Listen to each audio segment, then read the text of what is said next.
বিয়ের আগে প্রথমবার শ্বশুর বাড়ি এসেছি, রনিতকে বললাম আসবো না, ও যে গিফটটা নিয়ে কোথায় চলে গেল কে জানে। এখন আমাকে একা একাই ঢুকতে হবে শ্বশুর বাড়ি বলে কথা, একটু ঘোমটা দিয়ে তো যেতে হবে নাকি। রনিত আবার আমাকে গিফটটা হাতে ধরিয়ে কোথায় চলে গেল, কাউকেই তো চিনি না এখানে। এই, তুমি রনিতের বান্ধবী না? হ্যাঁ। হ্যাঁ, এত লজ্জা পাওয়ার কিছু নেই, আমি ওর বৌদি। ও বৌদি, ভালো আছে? তোমার কথা অনেক শুনেছি গো রনিতের কাছে। আমি ভালো আছি, তুমি জমিয়ে মজা করো।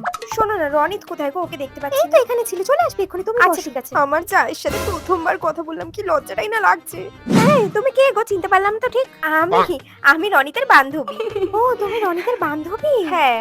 ও, আমি রনিতের দিদি। ও দিদি ভাই, ভালো আছো? হ্যাঁ ভালো আছি, তুমি ভালো আছো? না না, ফুচকা খাও। না না, আমি খাবো না। খাও। আচ্ছা, রনিতকে একটু ডেকে দাও না। আচ্ছা ঠিক আছে, আমি ডেকে দিচ্ছি। আমার তো খুব লজ্জা লাগছে। যাই হোক, আমার বর্ণনা আমাকে ফুচকা দিয়েছে, না খেলে হয় নাকি? শ্বশুর বাড়ি এসেছি বলে কি একটু নাচ করবো না নাকি? সবাই যখন জোর করলে একটু নাচ করেই নি, কি আর হবে। এই, তুমি দাঁড়িয়ে আছো কেন? আমি জানি তুমি আমার দাদার গার্লফ্রেন্ড। তুমি কে হও গো? আমি ওর বোন হই গো। ও আমার ছোট ননদ। Yes go. তোমার নাম্বারটা দাও তো। ওকে, নাও নাও। নাও।